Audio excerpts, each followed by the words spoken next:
Hi there, good morning, good afternoon, good evening, whatever time it is. As always, happy whatever day it is. This is Left Side of the Aisle. I'm Larry Erickson, your host. And for the next almost half hour, I'm going to be talking about some things that I think you deserve to know about. If you have any reactions to the show, email them to me directly. My personal email is whoviating, WHOVIATING @AOL.com. Or you can go to my website, Lotus Surviving a Dark Time, and the URL will be over here somewhere a couple of times during the show. You can go there, get the email from there, or if you prefer, you can leave a comment there. If you do send me email, though, please include something in the subject line that makes it clear this is not spam, and be a little patient about getting an answer because I'm very lazy about answering email. But I will get to it. Any event, all right, we're going to start, as I always like to, whenever possible, with some good news. First is a little interesting thing. A French company named Pragma Industries has designed a new type of electric bicycle. It runs on hydrogen batteries, which are stored in the frame of the bike. It only takes 5 minutes to recharge, and it can go about 100 kilometers, which is about 62 miles on a single charge. And here's the thing. Because it runs on hydrogen batteries, the only waste product, the only emission is pure water. Plain old H2O. The carbon footprint of this bike is almost zero. What's more, the company says that these bikes are, and this is quoting the CEO, made up of ever more recyclable products. And even the recharging stations that they're setting up are either solar or wind powered to reduce the carbon footprint even more. Now, the disadvantage of this, obviously, is that you can never be more than 62 miles from a recharging station.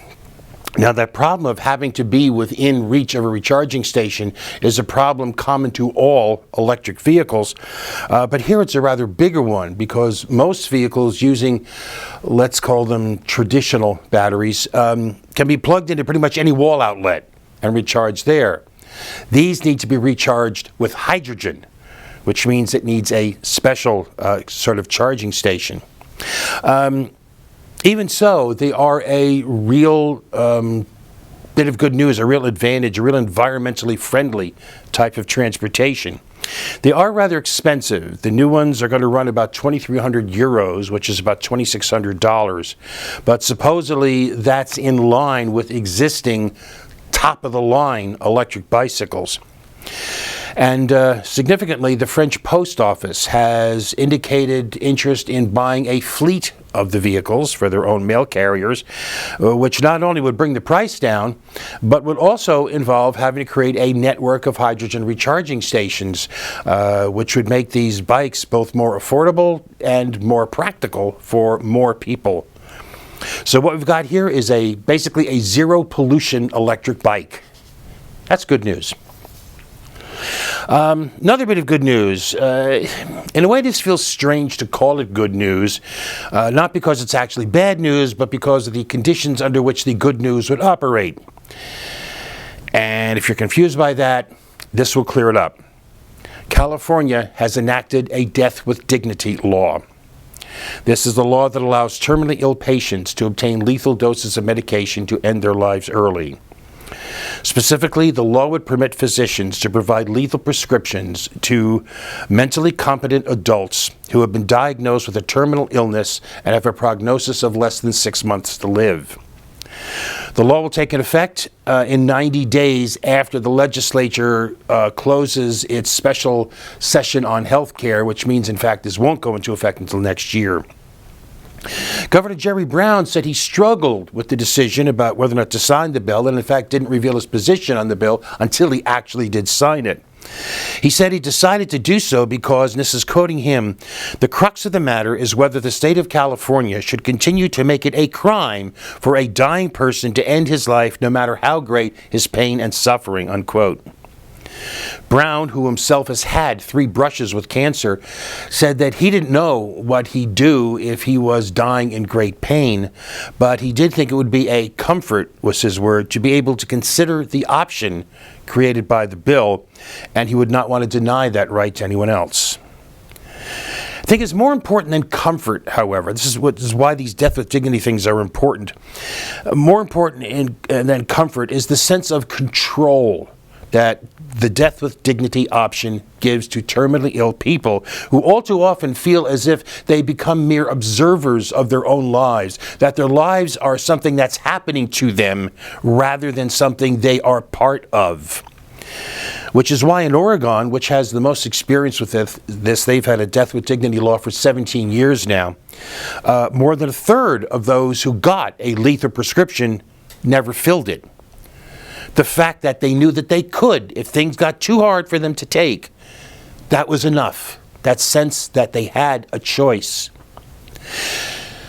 There were, of course, opponents to the bill who had both ethical and practical arguments. Neither of them, frankly, I found persuasive. The ethical arguments were based mostly on the notion of preserve life at any cost, which, from my perspective, sounds reasonable enough until you add the necessary addendum, no matter the degree of suffering of the person involved. The practical arguments, on the other hand, were more of the scare quote variety, that people will get pushed into dying because it's cheaper, or greedy children will want to get their inheritance sooner by nagging their elderly parents into committing suicide. Such arguments actually seem to fall apart in the face of, again, Oregon's practical experience. Over those 17 years, on average, there have been just 69 such prescriptions issued, and remember, on average, a third of them were never filled. So, California will, or next year, join Oregon, Montana, Vermont, and Washington in giving terminally ill patients the option, again, that's what it is, the option to end their days as they will, in full control of their lives and their faculties. And yes, while the conditions under which this would happen are sad, that is still good news. All right, one other quick bit of good news, which is not so much for the particular facts of the situation as for what it represents, comes to us from Kansas City. On October 1st, members of the cult known as the Westboro Baptist Church showed up at Oak Park High School with their usual collection of hate placards, spewing their venom there because the student body had the temerity to elect a student named Landon Patterson, a transgender student, to be homecoming queen. This resulted in a spontaneous counter-protest by the students who drowned out the haters with cries of, "Long live the Queen." Ultimately, it forced the cult to leave, with the students following them back to their car and cheering as they drove off. Now, while it's always fun to see the WBC run away when they're confronted, as they often do, what struck me here was not only that these students elected a transgender student as homecoming queen, but they were prepared to defend her against the abuse, which is an even more powerful indication than the vote itself that they just don't see what the big deal is about being transgender. They realize that transgender folk face discrimination, but they don't see any good reason why. Just like support for same-sex marriage, acceptance of transgender individuals increases as the polled group gets younger. We are maturing as a society on questions of gender identity, and how could that not be good news?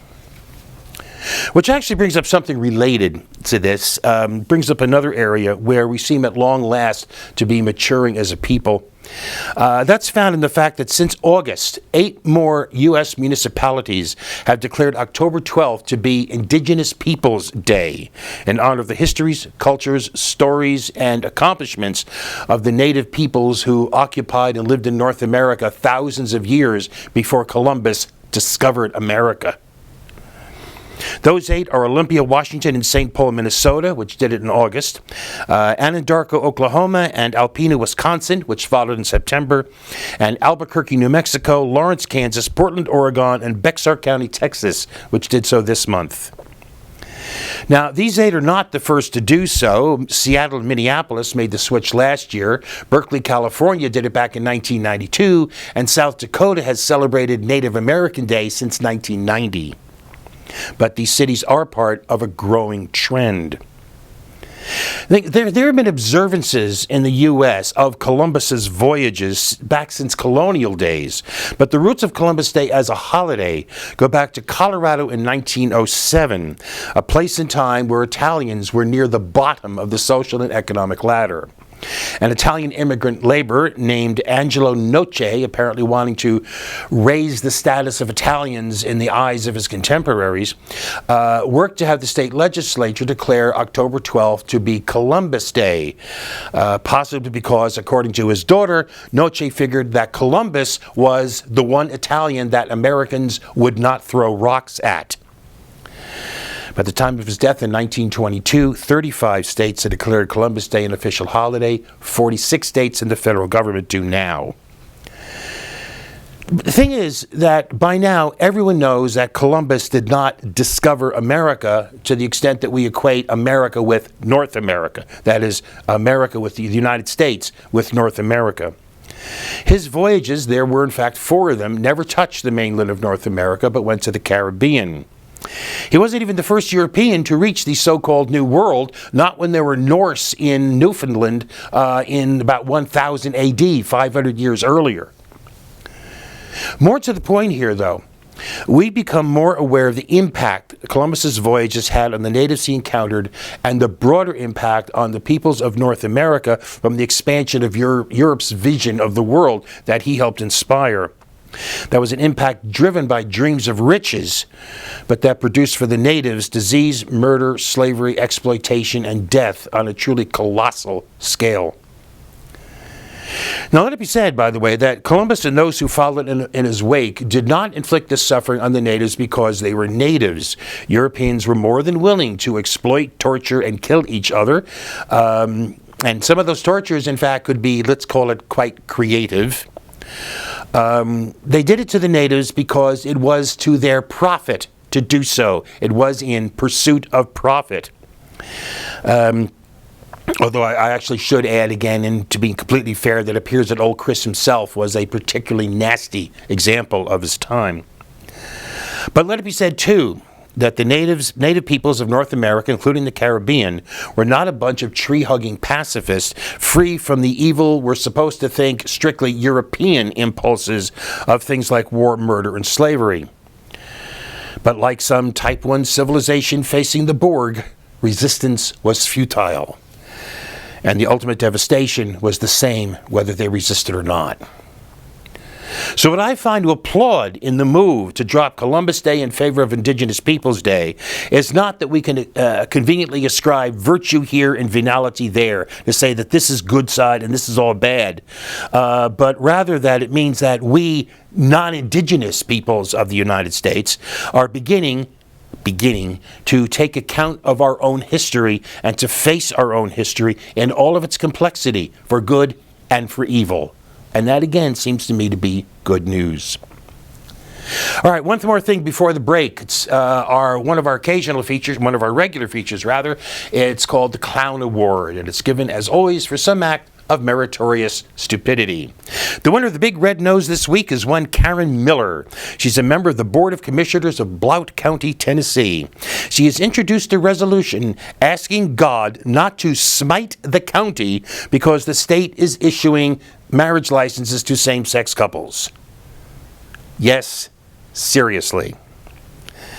The resolution, after a bunch of whereases, typical of right-wing blather, including references to natural law, which in right-wing speak means something that we want and can't find a justification for, so we're just going to say this is the way it's supposed to be, and claims that Amendments 9 and 10 of the Constitution mean that the Supreme Court cannot overrule state laws, and followed by a call to all state officials to defend natural marriage from, quoting, lawless court opinions and the financial schemes of the enemies of righteousness. It ends with this, and this is a quote. We adopt this resolution before God that he pass us by in his coming wrath and not destroy our county as he did Sodom and Gomorrah and the neighboring cities. As the Passover lamb was a means of salvation for the ancient children of Israel, so we stand upon the safety of the Lamb of God to save us. We adopt this resolution begging his favor in light of the fact that we've been forced to comply and recognize that the state of Tennessee, like so many other God-fearing states, may have fallen prey to a lawless judiciary in legalizing what God and the Bible expressly forbid. The commission was supposed to take up this resolution at a recent meeting, but the meeting was unexpectedly adjourned just a couple of minutes after it started without even agreeing on an agenda for the next meeting. It would appear that the other commissioners, or at least a sufficient number of them, are not as worried about being smote, and yes, that is the proper form, not worried about being smote by God. At least not as much as Ms. Miller is. Now, the Tennessee Equality Project was out in force to protest the resolution and say they will be again if it comes up again, as it well might, because Karen Miller says she's not going to give up and will introduce the resolution again calling on God to pass by Blount County, while it would seem from the text of the resolution, leaving God free to lay waste to the entire rest of the state of Tennessee. Karen Miller, bigot, religious wacko, clown. Time for a break.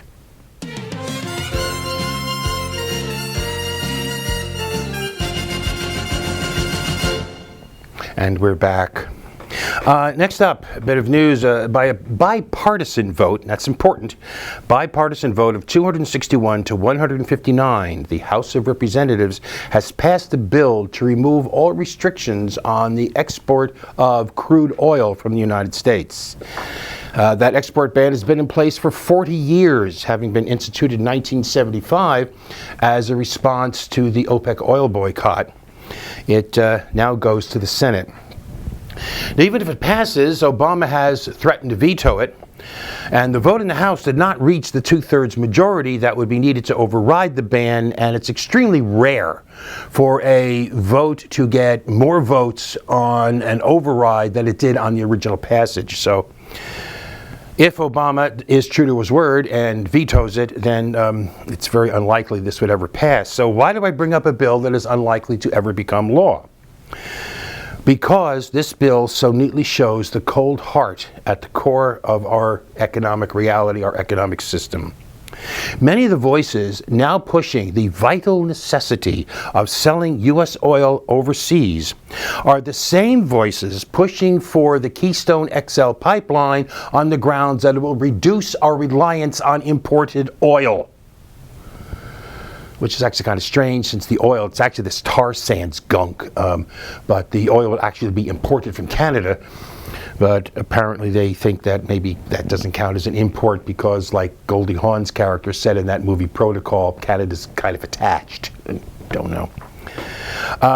In any event, the thing is that what this means is that this bill is actually not about jobs. It's not about national security. It's not about diplomatic flexibility. It's not about any of the rest of the crap that its proponents are throwing out.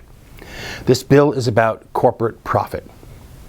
That is the common thread between this bill and support of the Keystone XL pipeline. Each of these would serve to expand corporate profit. I mean, just consider what would be the primary domestic economic effect of lifting a ban on crude oil exports. It would be to raise the price of gasoline and heating oil. Which means, at the end of the day, the real result of this bipartisan bill, the real intent of this bipartisan bill, is to increase corporate profit and the environment and our pocketbooks be damned. I keep emphasizing the bipartisan nature of this because it points up the tight limits on what passes for economic debate in this country, where both sides splutter about jobs and inequality in the economy, but one side argues we need to tinker a little bit more with our economic system, and the other side argues we've already tinkered too much. At this point, it has to be said, it is long past time to realize that we can't just tinker. We have to overhaul. Because capitalism can effectively exploit resources, but it cannot create sustainability. Capitalism can efficiently use the environment for its own ends, but it cannot protect that environment for future generations. Capitalism, as an economic system, can produce growth, but it cannot produce justice. Not justice of any kind, not social justice, economic justice, political justice, no kind of justice. So what I'm going to be doing over the next couple of weeks is I'm going to be pulling out some old proposals of my own to give you some idea of what I think parts of that economic overhaul could look like. Again, I'm sure you're all looking forward to that. But referring to the economy brings me to this next thing, which is something I've talked about here before, but some recent bit of news has brought it up again. In the summer of 2014, the state of Tennessee instituted a new program of drug testing applicants for public assistance, what we used to call welfare. The program consisted of 3 questions added to the application. Answer yes to any one of them, and you have to take a urine test, or you're just rejected outright. If you take the test and fail it, you have one chance to take a second test after going through a drug rehab program. The penalty is losing 6 months of benefits. Okay, here's the news. It's been a year now, and the state of Tennessee has released the results of the first year. 1.6% of the nearly 30,000 applicants for public assistance answered yes to one of the screening questions, and of those, fewer than 12% failed the urine test, which together means that less than 0.2% of applicants for public aid, fewer than 1 in 500, were found to be using drugs. So Tennessee joined 6 other states, Arizona, Kansas, Mississippi, Missouri, Oklahoma, and Utah, that have instituted programs like this, and only to have the similar results. They discovered that poor people are significantly less likely to be using drugs than the general population. Yet these states and several others continue to push this idea that we somehow are doing poor people a favor by treating them all as suspected drug users who have to prove the purity of their bodily fluids to their economic governing overlords, to those people who hold in their hands the power to decide if this person is going to get any help with food or shelter or health care or whatever for themselves or their family or their children. With the repeated failures of that idea that the poor are drug users, an idea whose only practical outcome has been to deny aid to people who need it, perhaps to the people who need it the most, the question rises as to why it keeps getting pushed. And the answer, in fact, is contained in the question. The intent is to find ways to deny aid to the poor by demonizing the poor, by claiming the problem as one of personal failures, which drug addiction is always presented as being despite the medical evidence to the contrary, presenting the problem as one of personal failures rather than one of economic injustice that has turned too many of us into economic throwaways as power and wealth continue to be concentrated in this country. In fact, throwaways in more ways than one. The Center for Addiction and Mental Health. This is Canada's largest mental health and addiction teaching hospital and a world-recognized leading research center on those topics. The center has long maintained that it does not support mandatory drug testing and treatment programs, not only because they are of, quote, limited utility, unquote, in confirming drug use or treatment needs, but also because they, quoting again, further entrench the stigma which erroneously links drug addiction with economic need and fail to address the complex but more relevant needs of those requiring assistance, as well as, it could be added, ignoring the possible needs of the estimated 70% of drug users who are actually employed and so are not among those applying for public assistance. The stigma of the poor as being druggies is being poor because they are druggies, as consequences far beyond the humiliation of having to pee in a cup. As the center notes, quoting again, research from the U.S. indicates that denying benefits to those who fail to comply with treatment may result in increased poverty, crime, homelessness, and higher health care and social costs.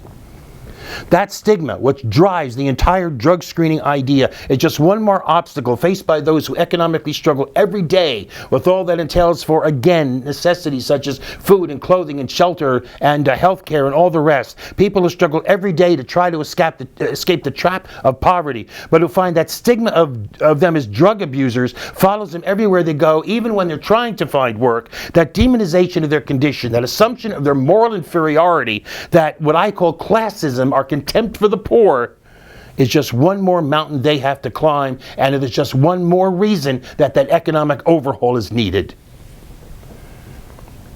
All right, now, our other regular weekly feature. This is called the Outrage of the Week. And this week, wow. You remember, at least I hope you remember, the murder last November of Tamir Rice, a black 12-year-old boy who was shot down by a Cleveland cop quite literally less than 2 seconds after he and another cop zoomed up to him in a patrol car. It has now been nearly 11 months since Tamir Rice lay on the ground dying while the 2 cops made no move to offer or obtain help. And the Cuyahoga County Prosecutor's Office claims to still be investigating what would appear to be an open and shut case of, at minimum, negligent homicide. And why the hell is this taking so long? Well, now we know. It was taking a long time for prosecutors to find a couple of supposed experts who could be counted on to reach conclusions that would achieve the goal of letting the cop walk.